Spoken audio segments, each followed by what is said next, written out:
Welcome to only IAS. स्वागत है आप सभी लोगों का प्रीलिम बूस्टर न्यूज डिस्कशन में। आज है 15 अक्टूबर 2021। तो आइए देख लेते हैं कि ऐसे कौन से इंपॉर्टेंट आर्टिकल्स हैं जो आज हम कवर करने वाले हैं। हमारा आज का सेशन थोड़ा डिले हो गया है, जिसके लिए मैं आप सभी लोगों से माफी चाहूंगा। हमारा first article Kunming declaration on biodiversity conservation के बारे में है। कुनमिंग एक जगह है चाइना के यूनान प्रोविंस में। वहां पर 100 से ज्यादा देशों ने इस डिक्लेरेशन को साइन किया। ये यूएनसीबीडी की यानी कि United Nations convention on biological diversity की 15वीं वर्चुअल मीटिंग थी। ये मीटिंग थी कॉप की, कॉन्फ्रेंस ऑफ पार्टीज की। कॉन्फ्रेंस ऑफ पार्टीज यूएनसीबीडी की एक डिसीजन मेकिंग बॉडी है, जहां पर सभी देश अपनी रिप्रेजेंटेटिव भेजते हैं। ये मीटिंग वर्चुअली हुई है कोविड-19 की वजह से। वैसे भी चाइना में जाना थोड़ा खतरनाक होगा। वर्चुअल मीटिंग में डिक्लेरेशन को अडॉप्ट किया गया। कॉप 15 के बारे में बात करें तो इस बार थीम रही ecological civilisation, building a shared future for all life on earth. COP 15 इन्हें यह काम दिया गया कि एक स्ट्रेटेजिक प्लान फॉर बायोडाइवर्सिटी तैयार किया गया था 2011 से 20 के लिए। तो देखें कि इस स्ट्रेटेजिक प्लान को कितना इंप्लीमेंट किया गया और इस पर कितना काम हो सका है। यह काम था कॉप 15 में जो डिस्कस होना था। कुनमिंग डिक्लेरेशन की क्या इंपॉर्टेंट बातें रही। पहला मुद्दा तो ये रहा कि बायोडाइवर्सिटी प्रोटेक्शन, ये जो एक बहुत बड़ी बात है कि हम बायोडाइवर्सिटी को बचाएंगे। हर देश अपनी डिसीजन मेकिंग में इसे एक महत्वपूर्ण जगह दे, मेन स्ट्रीम करे, और कंजर्वेशन कितना जरूरी है ह्यूमन हेल्थ को प्रोटेक्ट करने के लिए, इसे भी रिकॉग्नाइज करे। दूसरी बात ये रही कि जब पेंडेमिक की सिचुएशन आई और कई सारे देशों ने लॉकडाउन लगाया, तो हमने देखा कि इन्वायरमेंट थोड़ा साफ हुआ, थोड़ा सही हुआ। हमारी बायोडाइवर्सिटी को भी इससे फायदा हुआ। अब हम पेंडेमिक से रिकवरी कर रहे हैं, तो हम कोशिश करेंगे कि जो इकोनॉमिक लॉस हुआ है उसे हम ज्यादा काम करके रिकवर करें, और उस रिकवरी में संभावना है कि हम ज्यादा एमिशन करेंगे। तो हम ऐसी हड़बड़ी ना करें।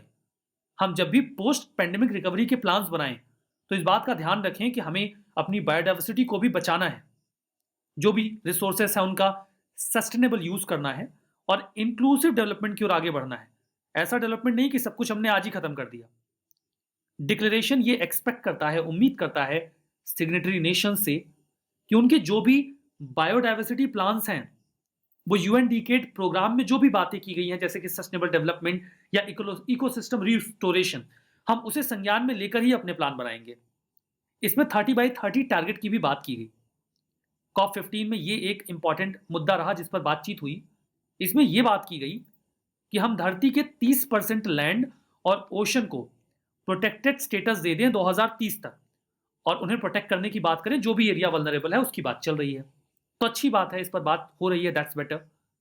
चाइना ने प्लेज किया है कि वो एक फंड बनाएगा जिसे नाम दिया जाएगा कुनमिंग बायोडाइवर्सिटी फंड, और वो खुद इसमें 233 मिलियन यूएस डॉलर इंजेक्ट करेगा। इसका इस्तेमाल हम डेवलपिंग कंट्रीज में बायोडाइवर्सिटी को प्रोटेक्ट करने के लिए करेंगे। ये काफी अच्छी बात है कि चाइना ऐसा इनिशिएटिव ले रहा है, हालांकि कुछ कंट्रीज को इसमें रिजर्वेशन है। हमारा next article one sun one world one grid के बारे में है। Union minister for power and new and renewable energy ने अभी हाल ही में एक मिनिस्टीरियल सेशन को एड्रेस किया, जो ओसोवोक के बारे में ही था। यूरोप कोऑपरेटिव इवेंट में यह स्पीच दी गई।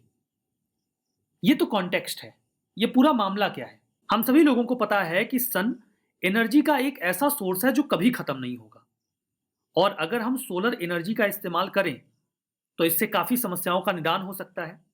सोलर एनर्जी के साथ सिर्फ एक दिक्कत है, वो ये है कि वो केवल दिन में एक्सट्रैक्ट की जा सकती है, कलेक्ट की जा सकती है। रात में सूरज गायब और एनर्जी गायब। लेकिन ऐसा हर जगह तो नहीं होता। मतलब अर्थ रोटेट करती है, तो धरती के किसी न किसी हिस्से पर तो हमेशा धूप रहती है। तो क्या कुछ ऐसा नहीं हो सकता कि हम पूरी धरती को कनेक्ट कर दें सोलर ग्रिड से? जो भी बिजली इकट्ठा हो, किसी भी देश में बन रही हो, वो एक कॉमन ग्रिड में ट्रेवल करे और हर देश की नीड को पूरा किया जाए। यह बहुत ही एम्बिशियस प्लान है जो हमारे प्राइम मिनिस्टर ने 2018 में प्लान किया था। इस आइडिया को पहली बार फ्लोट किया गया था 2018 में हमारे honourable prime minister Modi ji के द्वारा, जब फर्स्ट असेंबली हुई थी इंटरनेशनल सोलर अलायंस की आईएसए की, उस दौरान प्लान यही है कि हम ट्रांस नेशनल इलेक्ट्रिसिटी ग्रिड बनाएंगे जो सोलर पावर की सप्लाई को पूरे ग्लोब पर, पूरी धरती पर करेगा। एम्बिशियस प्लान है। 140 देशों को कनेक्ट करने का प्लान है एक कॉमन ग्रिड से, ताकि सोलर पावर का ट्रांसफर लगातार होता रहे, क्योंकि कहीं ना कहीं तो ये बिजली बनती ही रहेगी, कहीं ना कहीं तो धूप रहेगी। विजन यही है कि द सन नेवर सेट्स, कभी सूर्यास्त नहीं होता, मतलब धरती पर कभी ना कभी तो हमेशा सूरज रहेगा, और इसीलिए हम कांस्टेंट एनर्जी एक्सट्रैक्ट कर सकते हैं। इसके लिए भारत ने जब ये प्लान तैयार किया तो खुद को, यानी कि इंडिया को सेंटर मानकर 2 जोन्स में डिवीजन किया गया। एक फार ईस्ट, मतलब भारत के पूर्व में, जहां पर Myanmar, Vietnam, Thailand, Laos, Cambodia जैसे देश आ जाएंगे, और उसके बाद फार वेस्ट, इसमें मिडिल ईस्ट और अफ्रीकन रीजन आएंगे। इंप्लीमेंटेशन 3 फेज में किया जाना है। पहले फेज में हम कनेक्ट करेंगे मिडिल ईस्ट को, साउथ एशिया को, और साउथ ईस्ट एशियन कंट्रीज को ग्रिड्स के माध्यम से जोड़ा जाएगा। सेकेंड फेज में यहां पर जो फर्स्ट फेज के नेशंस हैं, हम उनको अफ्रीकन पूल से जोड़ेंगे, मतलब इन देशों पे ईस्ट और वेस्ट दोनों तरफ जब ये ग्रिड्स कनेक्ट हो जाएंगे तो उसके बाद जो अफ्रीकन कंट्रीज हैं उनको इन ग्रिड्स के साथ कनेक्ट किया जाएगा। और थर्ड फेज में हम ग्लोबल इंटरकनेक्शन स्टैब्लिश करेंगे, मतलब दुनिया का हर देश इस ग्रिड से जुड़ जाए और लगातार सोलर एनर्जी की सप्लाई को इंश्योर किया जाए। मई 2021 में यूके और इंडिया एक बात पर एग्री किए हैं कि हम लोग ज्वाइंटली लॉन्च करेंगे green grid one sun one world one grid initiative. यहां पर यूके ग्रीन ग्रिड इसी ग्रिड को कह रहा है जो सोलर एनर्जी को फ्लोट करेगा। यूके के ग्लासगो में होने वाला है नवंबर 2021 में COP26। इसी में इस प्लान को फ्लोट करने की बात की जा रही है। हमारा नेक्स्ट आर्टिकल सेला मीन टनल के बारे में है। हम सभी लोगों को पता है कि अरुणाचल प्रदेश में जो तवांग की लोकेशन है वो स्ट्रेटेजिकली बहुत ज्यादा इंपॉर्टेंट है। इस रीजन को चाइना क्लेम करता रहा है और इसको लेकर अक्सर विवाद भी हो जाया करता है। चाइनीज सोल्जर्स यहां घुसने की कोशिश करते रहते हैं। फर्दर यहां पर दुनिया की दूसरी सबसे बड़ी बुद्धिस्ट मॉनेस्ट्री भी है, और यह भी माना जा रहा है कि अगले दलाई लामा का डिक्लेरेशन या उनकी घोषणा यहीं से की जाएगी, जिस पर चाइना आपत्ति भी जताता रहता है। लेकिन यह बहुत जरूरी है कि यहां की कनेक्टिविटी इंडिया की इंपॉर्टेंट लोकेशंस के साथ इंश्योर हो। टफ टेरेन है, जो जाने का रास्ता है वो सेला पास से होकर गुजरता है। अक्सर बर्फबारी की वजह से या टफ वेदर की वजह से खराब हो जाता है रास्ता। हमें ऑल वेदर कनेक्टिविटी को इंश्योर करना होगा। तवांग में एक बहुत इंपॉर्टेंट डेवलपमेंट हुआ है। अभी हाल ही में ऑल वेदर कनेक्टिविटी को इंश्योर किया गया है बीआरओ के द्वारा। यहां पर सेला टनल को डेवलप कर लिया गया है और इसके माध्यम से सभी मौसम में तवांग तक कनेक्टिविटी को इंश्योर किया जा सकेगा। इस पूरे टनल की शुरुआत 9 फरवरी 2019 को की गई थी। यह तवांग को आसाम के गुवाहाटी से जोड़ेगा, बालीपारा चारीदुआर तवांग रोड से, जो कि इस टनल से होकर गुजरेगी। बीआरओ ने इसे प्रोजेक्ट वर्तक के तहत बनाया है। टनल को न्यू ऑस्ट्रियन टनल मेथड पर ही डेवलप किया गया है। स्नो लाइन के काफी नीचे, मतलब वहां पर बर्फ का प्रभाव नहीं पड़ेगा।